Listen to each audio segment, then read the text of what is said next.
दोस्तों इस वीडियो के अंदर हम लोग जानेंगे भारत के कुछ अनोखे गांव की अनोखी कहानियों के बारे में, जिसके जानने के बाद आपको लगेगा कि क्या धरती पर ही है और वो भी भारत में। तो आपके जाने की, उसको देखने की इच्छा जरूर होगी, जिसके बारे में हम लोग इस वीडियो के अंदर बात करने वाले हैं। वीडियो के साथ लास्ट तक बने रहें, बहुत ही इंटरेस्टिंग वीडियो होने वाली है। वीडियो को लाइक करके हमारा हौसला भी बढ़ाते रहें ताकि हम एक से एक वीडियो लेकर के आते रहें।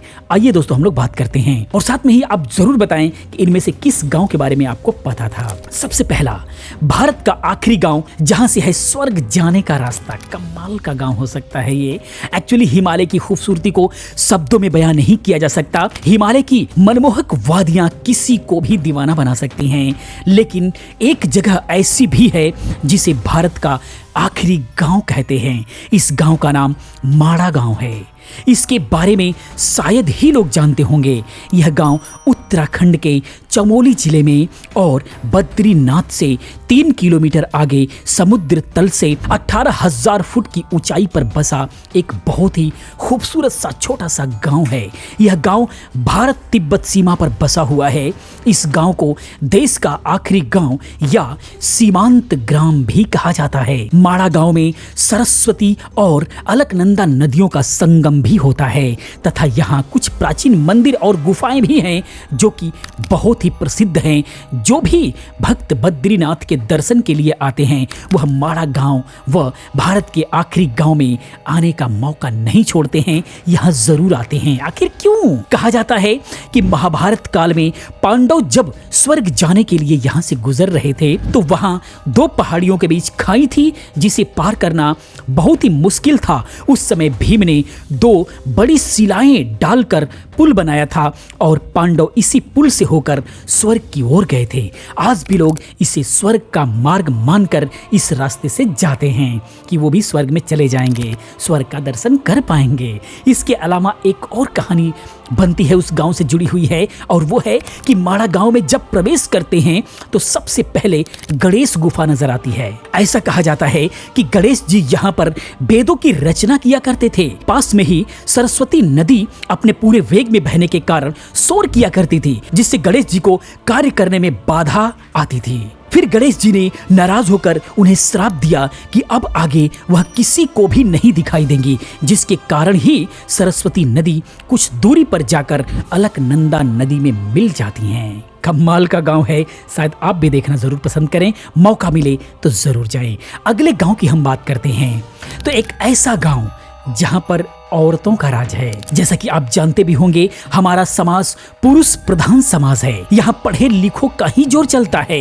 यहाँ प्राचीन भारतीय समाज में औरतों को सदा ही एक सम्मानजनक दर्जा दिया गया है और इसका प्रमाण चाहे रामायण हो, चाहे महाभारत हो या अन्य कोई भी प्राचीन ग्रंथ हो। लेकिन कलयुग के आते आते महिलाओं के प्रति सोच या यूं कहें तो इंसानियत के स्तर में गिरावट ही देखने को मिल रही है।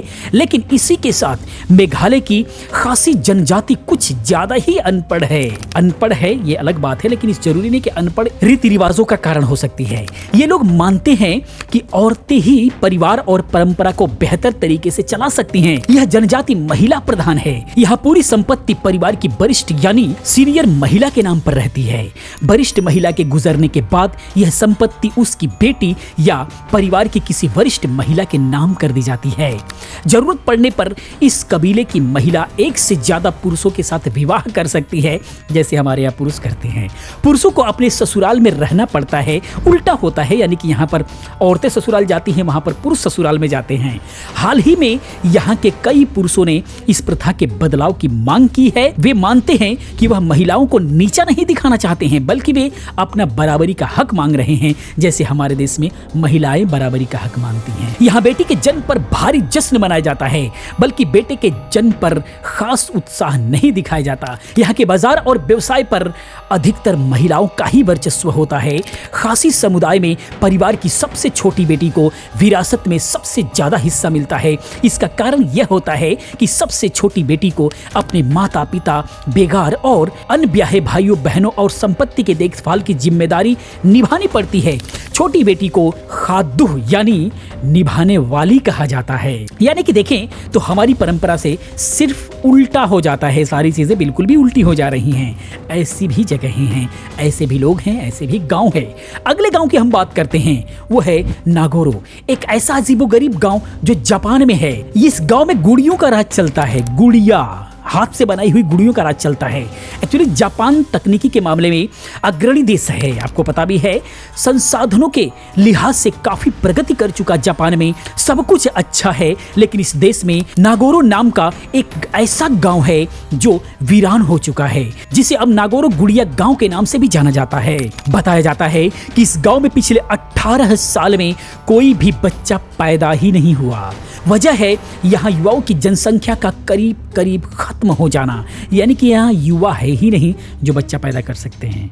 इसमें पहले लगभग 300 निवासी थे, लेकिन जापान की जनसंख्या में गिरावट के कारण जनवरी 2015 तक यह घटकर 35 रह गई थी, अगस्त 2017 तक 30 रह गई और सितंबर 2019 तक 27 हो गई।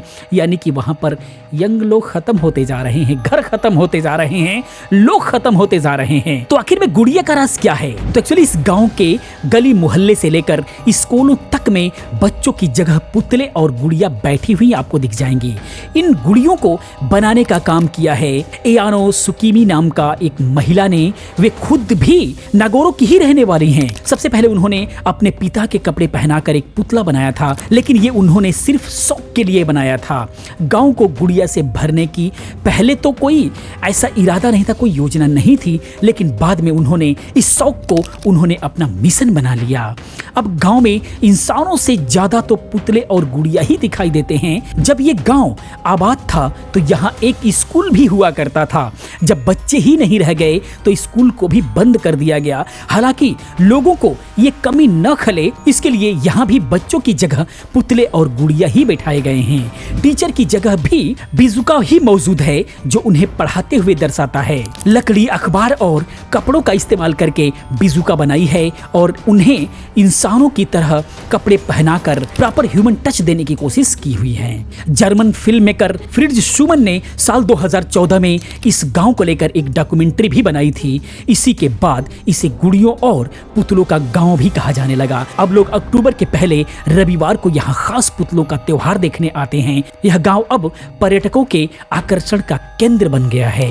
अगले गांव की हम बात कर लेते हैं, वो बहुत इंटरेस्टिंग होने वाला है।